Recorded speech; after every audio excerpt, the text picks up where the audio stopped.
Béni soit l'Éternel qui a permis que nous puissions nous retrouver ce matin. Béni soit celui qui nous a encore donné ce souffle de vie. Béni soit celui qui a permis que nous puissions continuer dans notre mois d'avril, mois pascal. Nous sommes dans le livre de Jean chapitre 20. Nous commençons par le verset 1er. Les premiers jours de la semaine, Marie de Magdala s'est rendue au sépulcre dès le matin, comme il faisait encore obscur, et elle vint que la pierre était ôtée du sépulcre. Parole du Seigneur. Dieu Tout-Puissant, laisse que nous puissions disparaître, que toi tu apparaisses pour ta gloire au nom de Jésus. Que nous puissions diminuer, que toi tu augmentes. C'est dans le nom de Jésus que nous avons ainsi prié. Amen. Amen. Est-ce que tu es dans la joie d'écouter la parole de Dieu? Amen. Amen. J'étais en train de réfléchir, de méditer sur ces concepts pascal quand nous parlons de la mort et de la résurrection de notre Seigneur Jésus-Christ. Le mercredi, nous avons introduit un thème pour dire s'il est Seigneur, qu'est-ce qu'il représente pour nous? Mais pendant que j'étais en train de me dire, d'avancer dans ce sens, le Saint-Esprit m'a interpellé par rapport à quelque chose de tout petit, mais qui peut être bon, qui peut nous apporter plus dans la vie spirituelle. On parle de la résurrection, n'est-ce pas? On parle du jour où il est ressuscité. Mais il y a quelqu'un de moins important pour les uns, mais de très important pour Dieu. C'est une femme qui se retrouve à la tombe. Ce matin, j'aimerais parler d'une disciple. Je parle bien d'une disciple fidèle. Marie de Magdala. Amen. Que d'autres appellera Marie de Madeleine.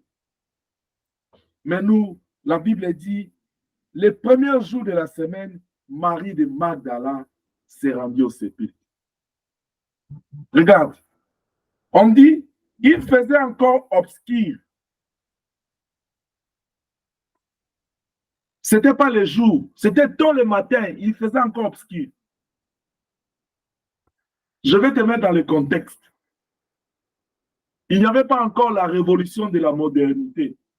On parle de l'époque de l'autre fois. Là où les gens avaient comme la lumière, ils faisaient des flambeaux. Vous voyez dans des films de l'Antiquité comment ils ont des lumières. C'est-à-dire, s'il arrive, ce n'était pas éclairé. Elle prend l'optique d'aller dans la tombe, au cimetière. Je vais te poser une question. Tu dors pendant la nuit. Tu te retrouves à 4 heures du matin, pas dans ta maison, mais dans les sépulcres, dans les cimetières. C'est quoi la suite?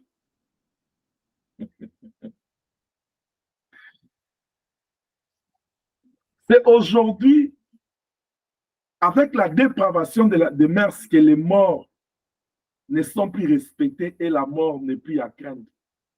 Dans les temps, nous, quand on grandissait, quand vous traversez, même quand vous passez à côté des cimetières, vous sentez que c'est calme. Même vous-même, là, vous sentez que non, ça, c'est un monde à part. Vous respectez. Quand nous, on grandissait, c'est-à-dire quand on vous dit que non, c'est la levée du corps, on va aller enterrer, tout le monde est debout. Même si la route, que vous connaissez la personne ou pas, tout s'arrête. Respect des morts. C'est-à-dire, cette femme ici, elle se dirige vers le sépulcre, vers la tombe de Christ, dans le noir. Il faisait encore obscur. Il n'y avait pas de lumière. Oh, mais quel disciple qui prend ces risques? C'est une femme. On parle d'une femme. On ne parle pas d'un homme. Oui, ce matin, j'aimerais parler d'une femme. Je vais dire à une femme, je parle d'une femme physique. Si on te dit que la femme n'est rien, mais Dieu te dit que la femme est beaucoup. Amen. Parce que dès le commencement, le Seigneur a dit, il n'est pas bon que l'homme soit seul. Je lui ferai une aide. C'est-à-dire, quand Dieu conçoit la femme, Dieu la définit. Dieu lui donne un sens. C'est pourquoi Salomon, il dit, tout ce que Dieu a fait, c'est avec un but. Donc, tu n'as pas été créé pour rien. C'est-à-dire que non, aux yeux de Dieu, tu as de la valeur. Dieu sait pourquoi il t'a créé. Je vais dire à quelqu'un, c'est pourquoi il dit, je connais le projet que je formulé sur vous, ce sont des projets de paix, non de malheur. Quand Dieu crée, il sait pourquoi il crée. Parce que même les méchants, Dieu sait pourquoi il a créé les méchants.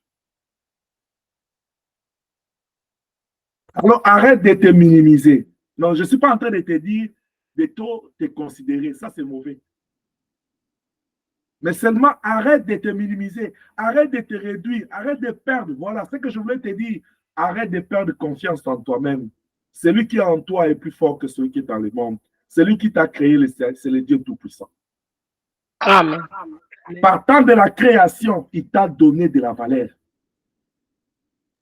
C'est pourquoi, dans mon sens, dans ma foi, je n'aime pas m'embarquer dans les histoires de la femme, comparaison de la femme et l'homme. Parce que pour moi, dans l'essence de Dieu, dans l'idéal de Dieu, l'homme et la femme sont les êtres qui sont créés pour vivre ensemble, pas pour être comparés. Chaque personne a son rôle. Vous savez, Dieu est tellement organisé. C'est pourquoi la Bible dit Dieu est un Dieu d'ordre. Même quand dans une famille, même dans une société, chaque personne a son rôle. Vous savez, le monde est rendu à un certain point, il est tellement malade à cause de la comparaison.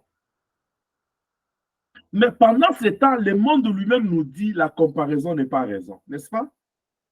Mais le monde fonce dans la comparaison. Lui, il n'est pas comme moi. Moi, je le dépasse. Qui t'a dit? Quand Dieu crée l'homme, il dit, faisons l'homme à notre image. Moi, j'aimerais bien me comparer à Dieu. Parce que quand je me compare à Dieu, je vais aller puiser dans Éphésiens parce qu'il a donné les 5 ministères pour le perfectionnement des saints. Pourquoi je dois me perfectionner? Parce que je dois atteindre la stature parfaite du Christ. C'est vers là que je vais aller. Ce n'est pas vers une personne que je dois me comparer. Mais le monde sombre dans la comparaison, toi, tu veux être l'autre. J'aimerais dire à quelqu'un, 1 Jean 4, 17 dit, tel il est le Seigneur, tel nous sommes. La Bible n'a pas dit, tel est X, tel est Y. Non. C'est pourquoi je l'ai toujours dit, même s'il y a plusieurs bonnets dans ce monde, malgré qu'il n'y a qu'un seul bonnet, même s'il y en a plusieurs, je parle de bonnets, il n'y a qu'un seul, jusqu'à date. Celui qui donne, qui prend les dons là, il donne, il aura les droits de, comment on dit, droits d'auteur, hein, il va payer. Même si quand il aura des bonnets, ils ne seront pas identiques. Pourquoi? Parce qu'ils sont différents. Même si Bonnel était jumeau, Ini, Vitelin, tirés des mêmes placentas, ils ne seront pas identiques puisqu'il y aura un Isaïe, il y aura un Jacob.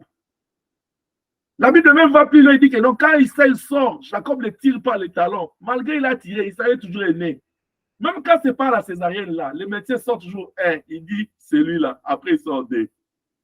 C'est-à-dire la loi là de la comparaison, si ça peut s'appliquer, appliquons ça dans le Seigneur. C'est pourquoi Paul va même plus loin, il dit, s'il est assez glorifié, glorifions nous dans le Seigneur. Puisque c'est dans le Seigneur que nous sommes quelque chose. C'est dans le Seigneur que nous sommes venus en vie. C'est dans le Seigneur que nous vivons. C'est dans le Seigneur que nous tirons le souffle de vie. C'est dans le Seigneur que nous tirons la force. C'est dans le Seigneur que nous tirons les opportunités. C'est dans le Seigneur que nous tirons la bonne santé. C'est dans le Seigneur que nous tirons la victoire, la sécurité. Tout, c'est dans le Seigneur. Alors, si je dois me comparer à quelqu'un, c'est au Seigneur. Ce n'est pas se comparer comme à se mesurer à lui, mais je vais m'identifier au Seigneur. Je vais devenir comme lui. Parce que la Bible dit, les disciples doivent être comme son maître. Est-ce que je parle à quelqu'un? Amen. Amen. Amen. La Bible dit, le premier jour de la semaine, une certaine femme, Marie de Magdala, s'est rendue au sépulcre pendant qu'il faisait obscur. Si vous allez dans Luc chapitre 8, verset 1 à 3, on te dit que cette femme fait partie des groupes des évangélistes indirects. Je les appelle évangélistes indirects. C'est-à-dire, Jésus était l'évangéliste direct, lui qui a mené la parole directement du Père au peuple. Mais tout autour de lui, il y avait des évangélistes indirects, c'est-à-dire les gens qui les soutenaient dans la prière, les gens qui les soutenaient avec leur bien, les gens qui venaient lui donner la paix, qui lui donnaient la bonne humeur, qui lui était en train de l'encadrer tout autour, sécuriser son ministère. Ce sont des évangélistes indirects. C'est-à-dire ce sont les gens qui lui donnent les moyens pour qu'il puisse être à l'aise, confort, afin de faire son travail. Parmi ces femmes-là, parmi ces gens-là, on nous cite un groupe de femmes. Et parmi les femmes, Luc chapitre 8, il dit Marie de Magdala. Et on identifie, on dit de qui étaient sortis les esprits impurs. C'est-à-dire, avant que Marie de Magdala soit à côté de Jésus, elle était une femme impure. Elle était possédée. Paul dit aux Éphésiens, il dit, autrefois on était étrangers de Dieu. On était étrangers de la vie du Seigneur. Bien aimé, avant que tu sois enfant de Dieu, avant que tu sois serviteur, servant de Dieu, moi et toi, on était des pécheurs. Jésus que nous parlons, il est l'offrande, l'agneau qui a donné sa vie, afin que nous puissions devenir enfants de Dieu. Si le jour-là, le Seigneur a visité Caïn pour lui dire, j'ai entendu du fond de la terre la voix du sang de ton frère Abel. Tu sais, Abel a été tué par son frère, son sang criait vengeance pour lui. C'était normal parce qu'il était innocent. Mais Jésus est mort à la croix. Il n'était pas coupable. Mais son sang ne crie pas pour lui. Son sang crie pour nous. Abel, son sang criait pour lui. Mais Jésus, son sang crie pardon pour nous. C'est ça la différence entre les deux personnages. C'est pourquoi nous devons les célébrer en tout moment. Parce qu'il n'a pas donné son sang pour lui. Il a donné son sang pour nous. Car la Bible dit, sans effusion du sang, il n'y a pas de pardon. Cette femme, elle était impure. Elle était possédée. Elle avait des esprits. Jésus l'a délivrée. Quand on l'a délivrée, il a compris que non, il n'y a ni salut en aucun autre nom. Comme celui-ci m'a donné la vie, je vais rester avec lui. La question est de savoir, depuis que tu as rencontré le Seigneur, il t'a délivré de la malédiction de la famille. La Bible dit, le châtiment qui nous donne la paix était tombé sur lui. Il a porté nos transgressions. Lui qui n'a pas péché s'est fait pécher pour nous. Depuis que tu as rencontré le Seigneur et qu'il a pardonné tes péchés, il t'a délivré, il t'a affranchi, il t'a restauré. Qu'as-tu fait? Qu'as-tu donné au Seigneur au retour par rapport à ce qu'il a fait dans ta vie?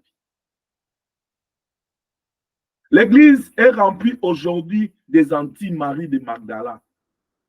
C'est-à-dire des gens qui sont là en train de recevoir du Seigneur et de ne pas lui donner au retour. Ils sont tellement concentrés dans ce qu'ils ont besoin, dans ce qu'ils n'ont pas. Et ils oublient ce que le Seigneur a fait dans leur vie. Je te rappelle ce matin, ce qu'il a fait dans ta vie, ce n'est pas le fait qu'il t'a fait déplacer de ton pays pour être au Canada, non. C'est le fait qu'il a donné sa vie à la croix. Il a versé son sang pour que tu sois enfant de Dieu. Amen. Amen. Ça, c'est la plus grande des choses qu'il a fait. Parce que la Bible dit, lui qui n'a pas péché, il s'est fait pécher pour nous. L'humiliation qu'il a eu à la croix, c'était à cause de moi, à cause de toi. C'était notre place. C'est pourquoi l'autre brigand, il dit à Barabbas, il dit, nous là, nous sommes ici, nous méritons d'être là. Mais lui, qu'est-ce qu'il a fait? Même quand il était en train de mourir pour nous, l'un de nous, Barabbas, lui a dit, tu as sauvé les gens, sauve-toi et sauve-nous, non? Même quand il est en train de continuer à nous faire du bien, nous n'avons pas l'attitude des disciples fidèles comme Marie de Magdala. Nous cherchons toujours ce qui nous préoccupe. Ça, c'est parce que nous sommes égoïstes. Nous voyons toujours notre vie. Nous aimons plus. Nous nous aimons beaucoup. Comme Emmanuel a dit ce matin, j'ai l'amour pour moi-même. Emmanuel, tu dois avoir l'amour pour toi-même. C'est cet amour-là que tu as pour toi-même, mon fils. Donne-le à Dieu, donne-le aux autres. Comme tu es une bonne personne, transmets l'amour-là aux autres. Parce qu'on ne donne que ce qu'on a. Je t'encourage d'avoir l'amour pour toi. Et je vais t'expliquer. L'amour pour toi, là, ça veut dire quoi? L'amour pour toi, c'est savoir ce qui est bien pour ta vie et ce qui est mauvais pour ta vie. C'est ça, aimer sa vie. Quand tu sais ce qui est bien pour toi et tu le cherches, tu l'amasses pour toi et tu es capable de le donner aux autres et de le donner à Dieu, c'est que tu aimes ta vie. Aimer sa vie, ce n'est pas conduire sa vie comme bon le semble. Ce n'est pas faire toutes choses parce que la Bible même dit tout nous est permis, tout n'est pas utile. Cette femme était une pécheresse, était possédée, il était dans les ténèbres, elle était perdue, elle était dans l'emprise du diable. Il a rencontré le Seigneur, il a crié au Seigneur, le Seigneur l'a délivré. Dès lors que le Seigneur l'a délivré, il a donné au retour sa vie au Seigneur. Matthieu, il dit, comme le Père m'a envoyé, moi aussi je vous envoie. Allez faire de toutes les nations mes disciples. La femme ici était païenne, mais comme elle était une brebis égarée de la Galilée, mais comme le Seigneur l'a rencontrée, elle a compris que non, la première des choses, quand j'abandonne le monde, c'est devenir son disciple. Il dit, fais de toutes les nations mes disciples. Marie accepte d'être son disciple. Les baptisants. Et après, il dit, enseignez-leur. Marie est demeurée dans l'enseignement. Elle est restée auprès du Seigneur. Tout le temps de son ministère, la Bible dit, elle était parmi les femmes vaillantes. Ce n'était pas des femmes, n'importe quelle femme. On parle de femmes de distinction. Elle était parmi eux. Et elle assistait Jésus avec les moyens pour l'évangile. C'est de cette femme dont on parle.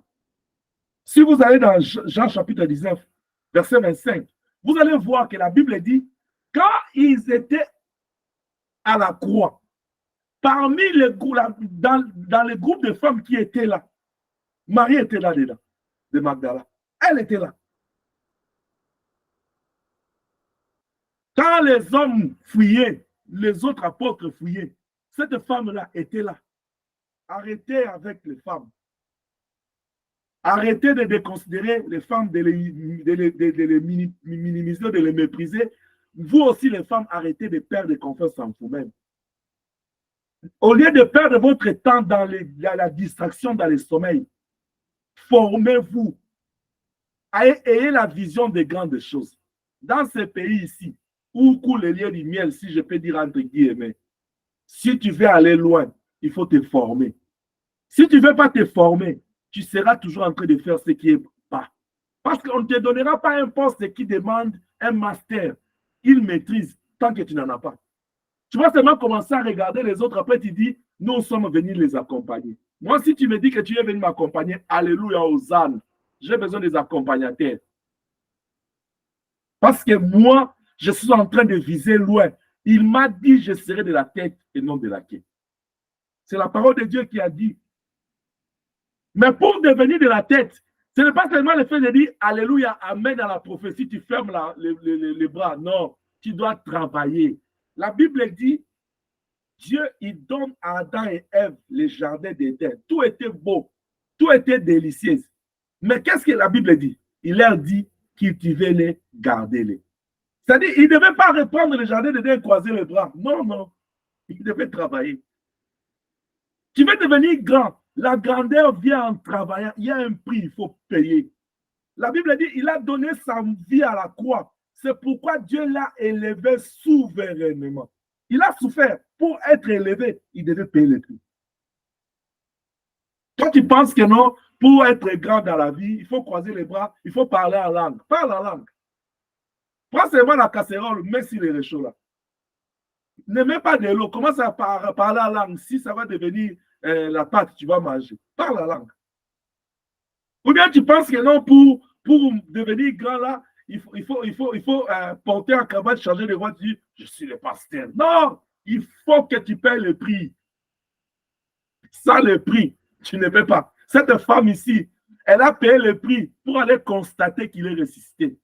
La Bible dit que c'était encore obscur. Et nous sommes en train de parler d'une femme qui évolue dans une société où les femmes n'étaient pas considérées marginalisées. Mais elle prend l'audace d'aller vers les tombeaux de Jésus les grands matins. Est-ce qu'elle se disait dans la tête qu'il y a d'autres personnes qui sont allées? Elle va. Regarde sa fidélité. Elle arrive, elle constate qu'il n'y a pas la pierre qui était qui fermait la tombe était ôtée. Elle n'entre pas. Elle va vers les disciples. Parce qu'elle est fidèle au maître. Elle respecte même ses frères. Il dit non, non, ça c'est tellement grand. Je vais aller partager à mes frères. Il était même fidèle à ses frères. Parce qu'il se disait, tout le temps on était avec eux. C'est ma famille. ce sont mes frères et sœurs. Je peux même aller plus loin pour dire ce sont mes collaborateurs autour du Seigneur. Je ne peux pas vivre ces scénarios seuls. C'est tellement grand. Je vais aller chercher notre pasteur par révélation. Comme ça, lui, il va venir prendre le contrôle de ces choses. Ça me dépasse. Elle rentre animée du souci de son Seigneur. Elle va dire aux apôtres, quand Pierre et l'autre courent, elle s'était pas dit que non, non. J'ai déjà donné les rapports, ça me suffit, j'ai fait ma part. Il dit non, moi je dois aller constater. Il faut que j'arrive à comprendre où est-ce qu'on a mis mon maître. Je l'aime. Il arrive, pendant que l'autre était arrivé, pour s'arrêter, Pierre entre. Elle était là. Mais il dit, mais Pierre est dedans. Ils ne me disent rien. L'autre disciple aussi est entré. Ils ne me disent rien. Il regarde. Il regarde encore. La Bible dit, au verset 12, au verset 11, cependant Marie se tenait dehors près des sépulcres et pleurait. Comme elle pleurait, elle se baissa pour regarder dans les sépulcres. Mais pourquoi elle pleurait? Parce que pour elle, vaut mieux qu'on puisse laisser les corps là, qu'elle contemple son Seigneur. Je vais aller plus loin dans sa foi. Parce que le Seigneur leur disait, détruisez-moi ces temples, je vais les rebâtir. Ils n'avaient pas compris. Mais dans sa foi, il trouve encore plus pire. J'ai amené les aromates pour arroser son corps, son tombeau. Mais on a même enlevé ici. Maintenant, si j'ai besoin de venir même le voir, il n'est plus ici. C'est-à-dire, je l'ai perdu complètement. Je ne peux pas le perdre parce qu'il a de la valeur dans ma vie. C'est celui qui m'a délivré des ténèbres. Il m'a donné accès à son royaume. Comment on peut me prendre quelque chose d'important? Aujourd'hui, les gens, les fidèles, les chrétiens, l'Église ne s'attellent pas de telles questions. Ils ne sont pas intéressés, ils ne sont pas concentrés à ce qui est important. Je ne veux pas perdre le ciel. Je ne veux pas perdre ma communion avec Dieu. Je ne veux pas perdre mon temps. Je ne veux pas être dans la distraction. Je ne veux pas avoir des amis qui vont m'éloigner de Dieu. Je ne veux pas m'embarquer dans des choses qui me suivent. Non, non, les gens, ils sont concentrés plus à chercher l'argent à la vie. Mais la Bible dit, la chair sert à rien, c'est l'esprit qui vivifie. Malgré que les gens ont lu cette parole, les gens ne donnent pas beaucoup de temps à leur vie. Les chrétiens sont devenus les chrétiens de l'église. Quand c'est le temps de l'église, là, comme vous êtes connectés là, là, on est tous chrétiens. On est tous enfants de Dieu. Là, c'est Alléluia aux âmes. Bientôt, là, il sera 12h30, on va se déconnecter. Quelle sera ta vie après ici? Quelle sera ta relation avec le Seigneur après ici? La femme, il dit, mais je ne vois pas les corps, on l'a mis où? Ça, c'est me couper avec lui. Je suis une branche attachée à l'arbre. Si on me coupe, d'où me viendra la sève? Moi, je veux mon Jésus. Alléluia. Amen. Au point où nous sommes, il nous a délivrés du péché. Il nous a délivrés de la mort. Il nous a délivrés de la main du diable. Il nous a rendus dans son royaume. Perdre Jésus à ce stade, c'est vraiment un crime. C'est vraiment une médiocrité. Perdre Jésus à ce stade. Je parle à quelqu'un. Tu vois au stade où tu es avec Jésus, le perdre, c'est vraiment la médiocrité. C'est trop bas pour toi. C'est pourquoi Marie a regardé, il n'a pas vu son corps. Pour elle, c'était une perte. Où est-ce qu'on a mis mon... Elle a pleuré. Écoutez ce que la Bible dit. Elle veut des anges vêtus de blanc. Il n'y a qu'un disciple fidèle que le Seigneur vient visiter, qu'il envoie ses anges vers lui. Souviens-toi de Daniel. Quand Daniel était en prière, il a envoyé même deux. Et les deux là étaient les représentants des deux lignées des anges. Il y avait un archange messager, un archange guerrier. C'est-à-dire que c'est toutes les deux armées qui se sont déplacées. Et quand Gabriel s'approche de Daniel, il appelle Daniel qui? Il dit Daniel, le bien-aimé de l'Éternel. Alléluia. Quand Marie regarde dans la tombe à l'intérieur, elle aperçut des anges. Ce n'est pas Pierre qui voit, ce n'est pas l'autre disciple, c'est Marie de Magdala qui voit. Cette femme possédait des esprits. Elle voit. Amen.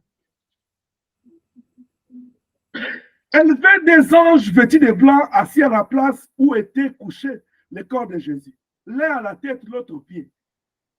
Il lui dit, femme, pourquoi pleures-tu?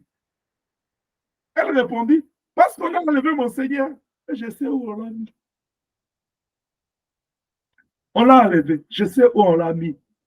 C'est-à-dire, on m'a arraché quelque chose d'important. Que Dieu nous aide.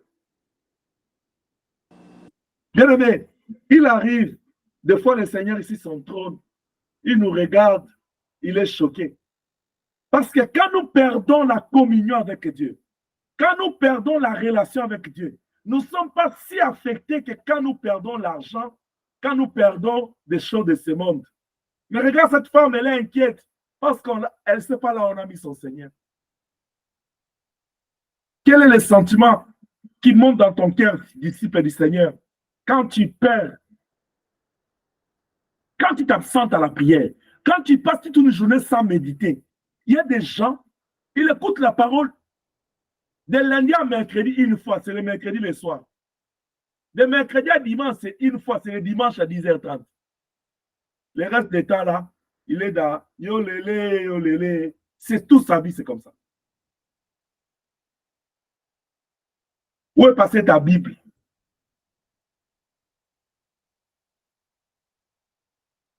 Je suis allé voir mon frère l'autre fois, l'autre semaine. J'entre dans la chambre de Michael. Il y a quelque chose qui m'a impressionné. C'était sa Bible. J'ai trouvé sa Bible sur la tête de son lit. C'est tout ce qui m'a impressionné dans sa chambre. Pour moi, le fait qu'il a placé sa Bible là, c'est important. Pour moi, c'est important. Il n'a pas caché. Je n'ai pas vu ses notes de l'école. Je n'ai pas vu son sac. La Bible. S'il m'entend là, il sait ce que je dis. Si la tête de son lit. Pendant que je parle, quand on grandissait, on nous disait, si tu veux dormir, prends la Bible, mais si, comme oreiller, tu ne vas pas avoir de mauvais songes. C'est ce qu'on nous disait. Mais je ne dis pas que c'est ce que Mike a fait. Moi, ce qui m'a impressionné, c'est le fait que l'enfant à cet âge-là, il apprend la Bible, il met sur la tête de son lit. C'est-à-dire, il peut prendre la Bible en tout moment, il lit. Et je t'encourage de continuer à le faire, Mike, si tu sais ce que tu fais, que Dieu te bénisse. Marie a regardé, on lui dit, parce qu'elle plairait. Pourquoi tu cherches? Pourquoi? Il lui dit, femme, pourquoi pleures-tu? Elle répondit, parce qu'on a enlevé mon Seigneur, je ne sais pas là où on l'a mis. Quelle est l'importance que toi tu accordes au Seigneur? Quelle est l'importance que toi tu accordes à l'Église? Quelle est l'importance que tu accordes à la parole de Dieu? Lionceau, c'est quoi l'importance que tu accordes à Dieu? C'est quoi l'importance que tu accordes à ta relation avec le Seigneur? C'est quoi l'importance que tu accordes au ciel? Parce que pour Magdala, Marie, c'était important, le Seigneur. Même son corps, alléluia, un corps mort, même son corps mort, c'était important pour elle. Amen. Amen. Amen. Elle avait lu dans la parole, c'était écrit, là où sera le cadavre, se rassemblera le corbeau. Elle avait lu. Elle dit, je veux même son corps. Parce que le corps là, même si vous le voyez mort, il n'est pas mort, il est vivant. Parce que Dieu ne peut pas mourir. Amen. Amen. Amen.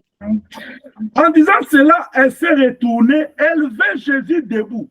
Quand elle parlait aux deux anges à l'intérieur. Mais ce qui était bon, elle n'est pas entrée, elle parlait. Elle était toujours dehors. Après, elle est retournée, elle a vu Jésus debout. Mais elle n'a pas compris que c'était Jésus. Écoute ce que la Bible dit. Mais elle ne savait pas que c'était Jésus. Jésus lui dit, femme, pourquoi pleures-tu? La même question revient. C'est qu'elle plairait certainement. Ça fait combien de temps, toi, tu as adoré le Seigneur, tu fais couler les larmes? Ça fait combien de temps, toi, tu pries le Seigneur, tu fais couler les larmes? Ça fait combien de temps, toi, tu sers le Seigneur, Tu le sers, ton cœur saigne de joie parce que tu le sers. Je dis l'autre fois, nous sommes rendus au stade où nous devons le servir avec plaisir. Jésus lui dit, qui cherches-tu? Marie pensait que c'était, elle dit, la Bible dit, elle pensait que c'était le jardinier. Et lui dit, Seigneur, elle appelle encore Seigneur. Si c'est lui, si c'est toi qui l'as emporté, je ne veux pas de problème avec toi. Dis-moi où tu l'as mis et je le reprendrai. Alléluia. Il dit, c'est toi qui l'as pris. Moi, je n'ai pas de problème avec toi. Je n'ai même pas de problème avec toi. Dis-moi seulement là où tu l'as pris. Moi, je vais le prendre. Pierre et Jacques couraient vers le temple. Il est temps de courir et d'aller vers l'essentiel, quittant la distraction et la futilité. Amen. Il est temps, bien-aimé. Quittons dans les choses futiles. Je parle aux grandes personnes que vous êtes. Il est temps de savoir ce qui est utile pour la vie. Comme je l'ai dit le vendredi, ce qui est utile pour l'Église, la première des choses, c'est l'amour. Tu ne vas pas aller au ciel si tu n'as pas d'amour pour Dieu, si tu n'as pas d'amour pour les autres, mais certainement si tu n'as pas d'amour pour toi-même. Parce que celui qui n'a pas d'amour pour lui-même, il va faire un mauvais choix. Il va croire qu'il faut remplir ses poches, remplir ses comptes, avoir tous, gagner ses mondes. Mais ça, c'est un mauvais choix. Salomon avait l'amour pour lui. Il a regardé, Dieu dit, ne me donne pas beaucoup de richesses, je vais me perdre. Ne me donne pas moins parce que je vais me lamenter. Donne-moi ce qui me suffit. Parce que ce qui est important pour moi. Dieu lui dit, tu veux quoi? Il dit, donne-moi la sagesse pour que je conduise ce peuple dans la justice. Est-ce qu'il y a des races de Salomon aujourd'hui? Il savait déjà que non, Dieu lui a donné le trône. Pour renforcer son trône, il n'avait pas besoin d'argent. Il avait besoin de la tête.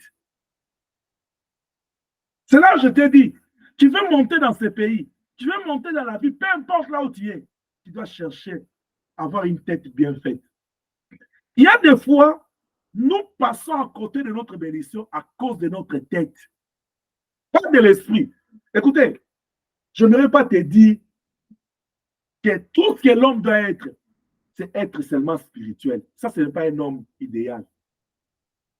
Tout repose sur le fondement spirituel. Mais ton intellect doit être bien formé. Tous les compartiments de la vie, l'intelligence, le social, moral, tout doit être bien. Si tu t'attends seulement au spirituel, au Shikabarabarabara, Rwanda, Gabon, Burundi, continue. Ça va t'amener seulement à Shikabarabarabara et ça. Tu auras l'accès seulement à la bénédiction spirituelle et aux choses que les Shikabalabala donnent. Il y a d'autres choses que les Shikabalabala ne donnent pas. Il y a d'autres choses. Il faut être en bon terme avec les gens. Surtout dans ce pays ici. Nous sommes partis de nos cultures où tu peux avoir le travail, il faut aller coopérer. Ici, tu vas coopérer chez qui? Ici, c'est les réseaux. Si tu as déjà gâché dans les réseaux, ton nom va aller. On va dire qui? Mamie? Maria? Non, non, non. Elle a travaillé chez nous, là, regarde ce qu'elle a fait. Non, non, non. Tu ne comprends pas, tu postules.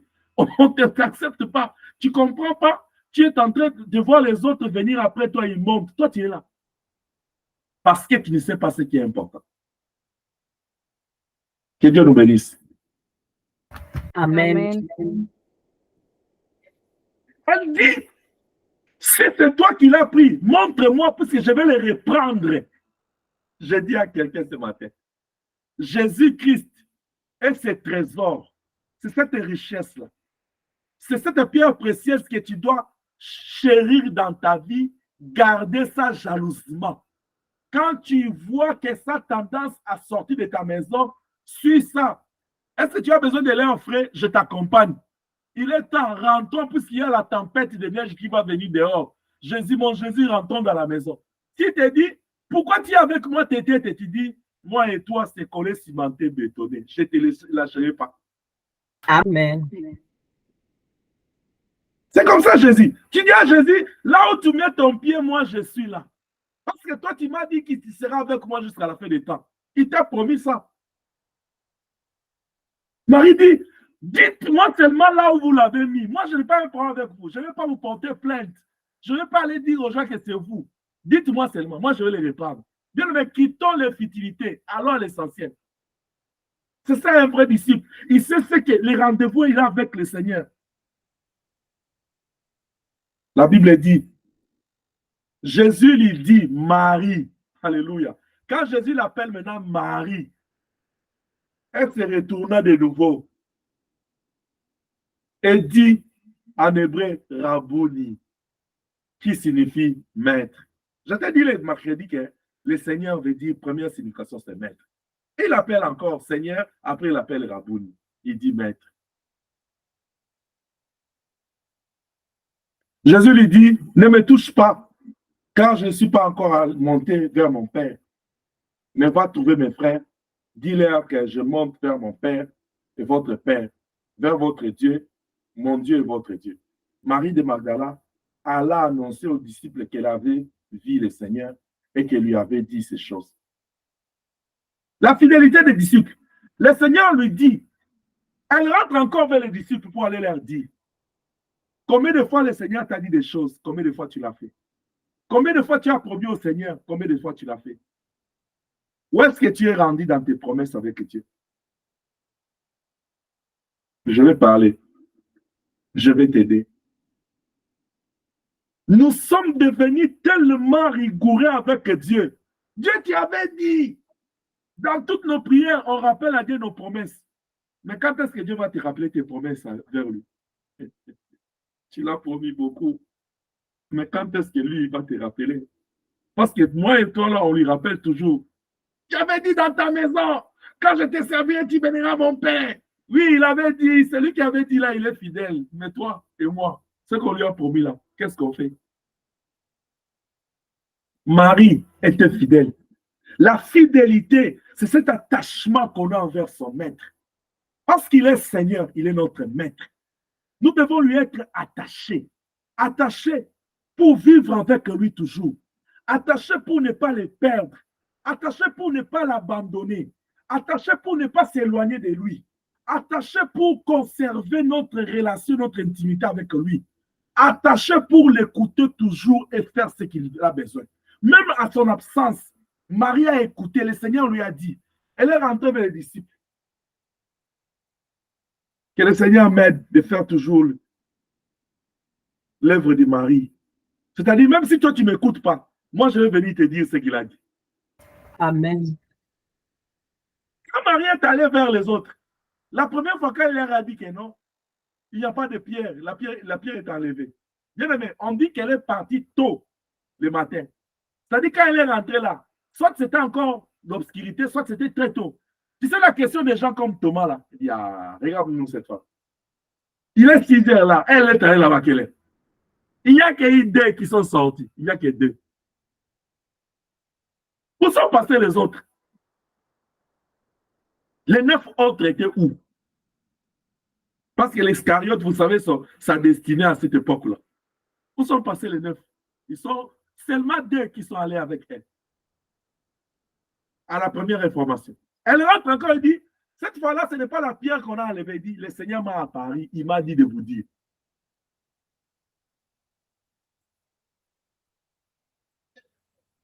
Ce n'est pas tout le monde qui l'a cru. Vous savez pourquoi? Parce que quand le Seigneur est venu apparaître au milieu des disciples,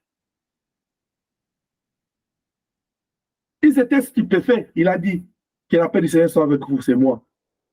Ils ne croyaient pas. Vous voyez ce que Thomas a dit? Juste pour Thomas, il fallait toucher. Si Thomas l'a fait avec le Seigneur, et puis avec Marie, si on parle de Marie de Magdala, je vais ouvrir une parenthèse. Vous savez, quand j'ai lisé ces choses, j'ai dit Dieu est tellement bon. Vous savez pourquoi? Moi, mamie, tu vois cette femme ici de Marie de Magdala, si elle était aujourd'hui avec les grands prêtres et réseaux sociaux, on l'avait déjà terminé. Donc, il suffisait tellement qu'elle prenne la parole pour dire, je suis un bon. On dit, ah, Toi aussi, tu parles. Tu étais possédé avec les esprits. Regarde-nous, regarde-nous. Regarde-nous. Amen, amen, amen. Dieu est tellement bon. Dieu est tellement bon. C'est pourquoi je vous mets à encourager quelqu'un.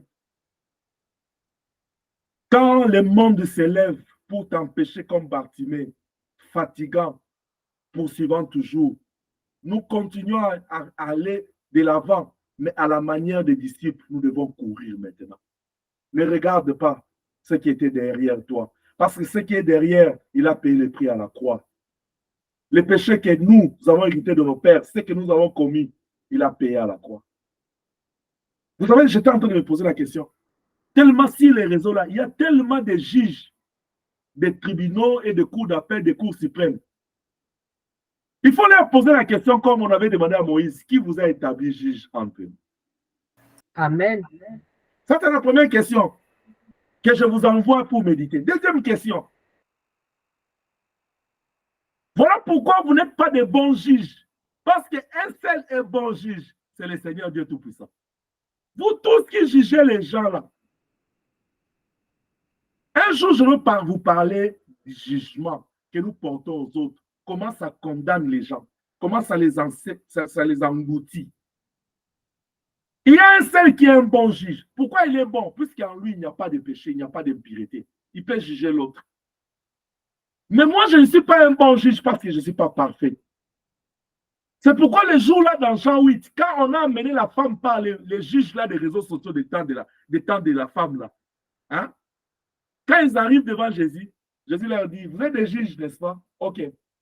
On va d'abord authentifier votre diplôme de doctorat, si c'est de master en droit, pour prouver que vous êtes des bons juges. Celui de vous qui n'a jamais péché, qui jette la pierre. Comme ça, on saura que vous méritez d'être des présidents de cours d'appel.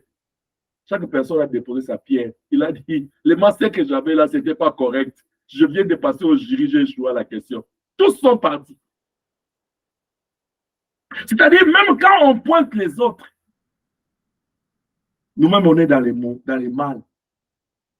Et maintenant, même quand la personne a mal fait, vous savez ce qui est mauvais? C'est-à-dire, il est déjà dans les puits comme Joseph. Au lieu de chercher pour l'attirer là-bas, on cherche même à couvrir, qu'il puisse mourir vivant. Quelle est ton intention? C'est quoi ton intention? D'enterrer quelqu'un vivant. Parce que tu penses que le monde t'appartient? Non, le monde appartient au Seigneur. Et Jésus revient bientôt. S'il revient aujourd'hui, quel sera ton sort? Quel sera mon sort? Marie de Magdala, c'est l'image de ses disciples fidèles qui a marché avec le Seigneur toute sa vie. Depuis le jour qu'elle a rencontré le Seigneur, elle qui était une possédée, elle qui n'avait pas une bonne vie, quand elle a rencontré le Seigneur l'a transformée. Marie a compris. La bonne place pour rester, c'était dans la présence de Dieu. La première des choses qu'elle a fait, il dit, puisque tu m'as donné la vie, je te retourne tout ce que j'ai. Bien, mais qu'est-ce que toi tu lui as donné au Seigneur en retour par rapport à ce que le Seigneur t'a donné?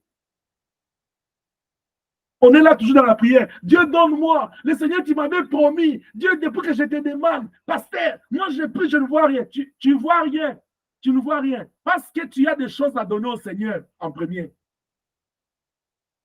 Marie n'a pas passé son temps à réclamer des choses pour sa vie, mais elle s'est préoccupée à donner au Seigneur ce qui était de la valeur. On parle de ses biens. Je vais commencer par là. Quelle est ta façon de gérer Dieu, de donner à Dieu par rapport à tes biens? Tantôt là, le modérateur venait de parler, il dit, c'est le temps aux offrandes. Des fois, quand on dit le temps d'offrande là, je regarde sur les emails des transferts là, j'ai pitié, je dis Seigneur, est-ce que nous sommes en Afrique là où les gens ils ont des petites activités, mais rentrer dans nos pays là où vous trouvez que l'église est composée de 80% des membres qui font qu'ils ont des fonds de risque de 10 000 francs. Je ne parle pas des $100, ma mamie connaît. Mais ces femmes-là, quand on dit donner, avec les systèmes de diversité des offrandes qu'on a donné des noms offrandes de Bakouk, aux femmes de Sophonie, aux femmes de Naoum, aux femmes de Tel. Ils sont là toujours. Bam, bam. Hein? On dit, après Satan la tête. Bam. Mais venant maintenant là où l'argent, là, il travaille quoi? 15 $ à l'heure. Lui-même, il dit, c'est parce que papy là. Qu'est-ce que lui, il a besoin de l'argent? C'est pas moi qui a besoin de l'argent. Et je ne suis même pas venu ici pour demander l'argent. Tu le sais, non? C'est le Seigneur qui t'a dit, honore-les avec tes biens. Ce n'est pas moi. Hein? Mais moi, je prie le Seigneur pour que tu sois béni. Je veux qu'un jour, ma mamie, tu m'appelles, dis, mon papa, je vais t'amener au restaurant. Je serai très content. Tu payes. Hein? Tu payes le restaurant, là, on mange. Malgré que je ne suis pas carnivore comme les autres là, mais j'ai mangé la viande ce jour-là. J'attends. Emmanuel, j'attends. Un jour, tu pars que seulement devant moi. Il dit, papa, surprise. Je dis, Emmanuel, c'est quoi? Il dit, je roule. Papa, allons d'abord dans le shopping là. Je vais t'acheter quelque chose qui sape. La sapologie dit que ça, c'est mon père. Emmanuel, j'attends. Amen. Mais pour arriver là-bas, tu dois comprendre que dans ce que Dieu te donne là, tu lui dois. Marie de Magdala a commencé par donner. Tu sais, ici, il y a quelque chose de difficile que les gens n'arrivent pas à donner à Dieu, c'est l'argent. À cause de maman. L'argent ici pour donner. Les gens, ils font les calculs. C'est comme j'ai dit le vendredi. Hein? Tu as ta richesse là de la mort. Un poignet de farine avec un point d'huile. Qui dit, si je reste avec une, vous êtes devenus tellement de mathématiciens que tu calcules, loyer, assurance, téléphone, si j'enlève ça, mais tu calcules très mal parce que la première des choses que tu dois enlever, c'est la part de Dieu. Amen. Ah, tu dis pas Amen. Amen. Mais La première des choses que tu dois enlever dans ton argent avant de commencer à penser toutes ces choses-là, c'est la part de Dieu. Parce que la Bible dit, si tu es fidèle dans de petites choses, je te confierai beaucoup. Quelqu'un d'autre a dit, pasteur, aujourd'hui, il a parlé de l'argent. Je vais parler parce que tu es volé. Tu es en train de voler Dieu. C'est pourquoi tu ne deviens pas riche, tu me rends pauvre. Mais moi, je ne suis pas pauvre. Parce que ce que toi, tu dois savoir, ta bénédiction dépend de la parole de Dieu. Ta bénédiction dépend aussi de moi. Quand tu me bénis, tu es béni. Amen. Je ne veux pas venir te le dire. Tu dois le savoir. C'est comme ça, c'est la parole de Dieu. Mais Marie de Magdala a pris ses moyens. Il a donné à Dieu. Vous savez ce qui fait passer à la croix? On s'est disputé la tunique de l'agneau. Vous savez pourquoi? C'était en fin lait. Toi, tu es là, tu es en train de regarder. Pasteur, il s'habille. Je ne m'habille pas de ce que toi tu as acheté. Bonel, j'attends que tu étudies, tu arrives, tu deviens grand, tu m'achètes bien. Jésus s'habillait en fin lait, ma mamie. À la croix, on a regardé la vie, on dit si on déchire, qu'on tire au sort, malgré que c'était de la prophétie. Mais l'intention était, on tire au sort, qui garde? Il y a un sapologue là qui a pris la vie de Jésus et est devenu sa père dans sa famille. Hein? Il y a des habits, tu sais, il y a des habits quand tu regardes dans ta garde, tu les portes une fois par. Le type qui avait pris les fers là, il est allé classer ça dans sa garde-robe. Il dit ça. Le jour où je vais aller à la fête des récoltes là, ils vont sentir. Mais c'était l'œuvre de Marie de Magdala avec son argent.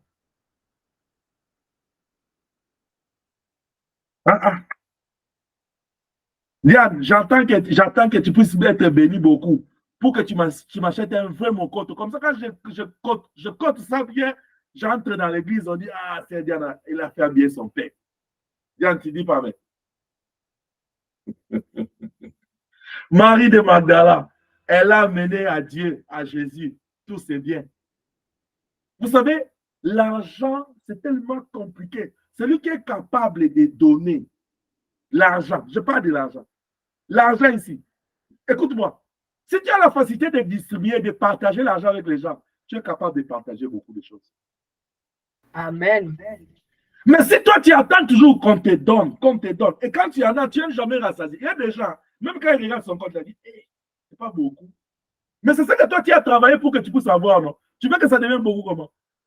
C'est toi qui as travaillé pour que ça entre. Si tu avais travaillé autrement, ça allait être plus que ça.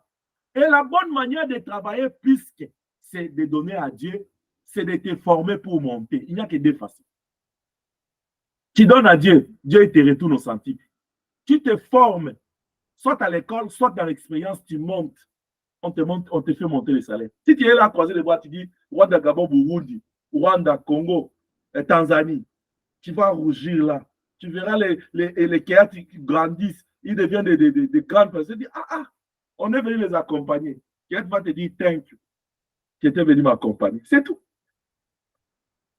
Marie a donné sa vie. Il a donné sa richesse au Seigneur. Il a donné pour que le Seigneur puisse s'en servir. C'est comme cet homme-là qui avait son anneau attaché. Le Seigneur dit, allez-y, dites-le que le Seigneur en a besoin. Parce que le Seigneur voulait s'en servir. Bien, mais si Dieu te regarde pour tout ce qu'il a fait dans ta vie, qu'est-ce que tu lui as retourné? Qu'est-ce que tu lui retournes? Et Romains chapitre 12, il dit que nous puissions offrir nos corps, nos vies, comme des sacrifices agréables à Dieu. L'image de tout ce que tu as. Cette femme, elle a risqué sa vie. Très tôt le matin dans les noirs, aller dans les sépulcres. Elle a brandi la peur, elle a brandi l'épouvante, elle a brandi les risques de la nuit pour Jésus. Je vais terminer par là. Qu'est-ce que toi tu risques pour le Seigneur? Un disciple fidèle, c'est celui qui est disposé à risquer pour son maître. Qu'est-ce que toi tu risques? Risquer pour le Seigneur. Risquer ta réputation pour Dieu. Paul l'a fait. Il dit, au milieu de païens, je me suis fait païen. Mais il était quelqu'un de considéré dans la société. Tout le monde n'était pas d'accord avec lui. Mais il a risqué sa réputation pour le Seigneur. Il y a des gens même là où il travaille, on ne sait même pas qu'il est chrétien. On ne sait même pas. C'est difficile même qu'il poste un verset biblique. On m'a dit, hey, tu es servant de Dieu, tu es serviteur. C'est pourquoi il se cache toujours dans autre chose. Libère mon Jésus, il n'est pas emprisonné. Il n'est pas dans les tombeaux est vide. Marie l'a constaté. Risqué pour le Seigneur. Est-ce que tu es, là où tu es rendu avec le Seigneur, est-ce que tu es prêt à risquer pour lui?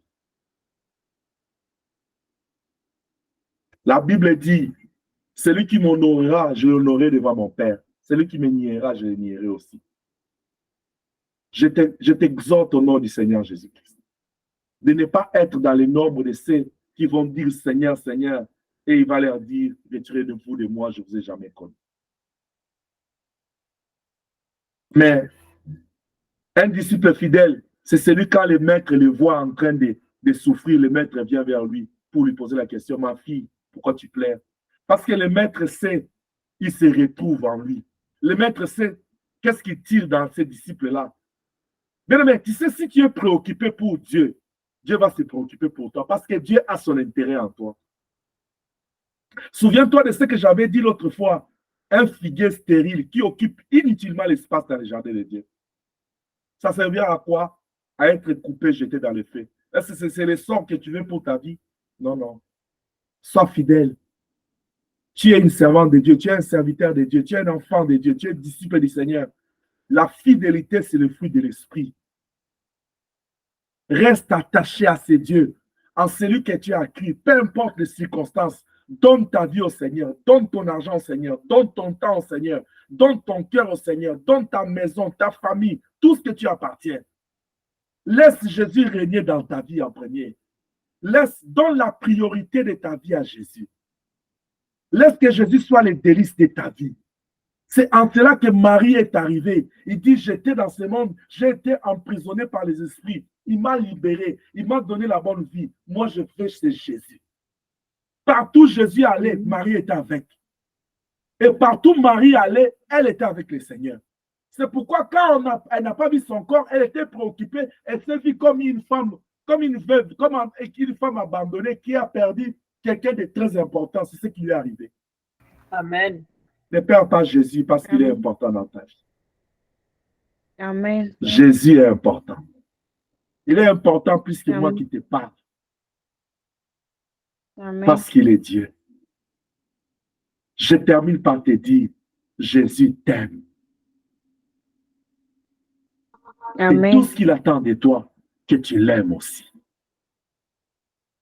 C'est ce bon mari-là que tu as trouvé dans ta vie, Jésus-Christ. Paul dit, je vous ai fiancé à un homme qui est le Seigneur Jésus-Christ.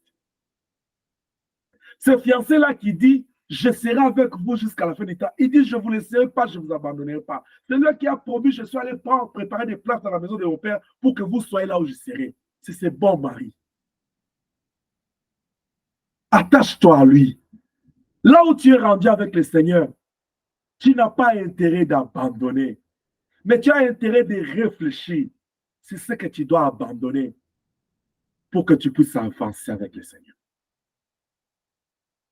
On parle des aromates que Marie avait apportés. Mais la Bible ne dit plus ce qu'elle a fait avec. Parce que ce n'était plus important à ce moment-là. Ce qui était important, c'est Jésus. Amen, amen. Que le Seigneur Tout-Puissant nous fasse grâce et que Dieu nous bénisse dans le nom de Jésus-Christ. Amen. Amen. Amen. Amen. J'aimerais que tu pries le Seigneur ce matin et que tu lui dises, Seigneur, accorde-moi la fidélité. Accorde-moi l'esprit de la fidélité. Que je sois fidèle, attaché comme Marie. Peu importe les situations, même dans la nuit, même quand les choses ne marchent pas, que je reste fidèle. Parce que celui qui t'a promis le ciel, il est fidèle. Celui qui t'a appelé est fidèle. Ce Dieu-là est fidèle. Reste attaché à lui. Prie le Seigneur au nom de Jésus-Christ. Père, je te dis merci, mon Dieu, mon roi, pour ta parole. Je te crois, Seigneur,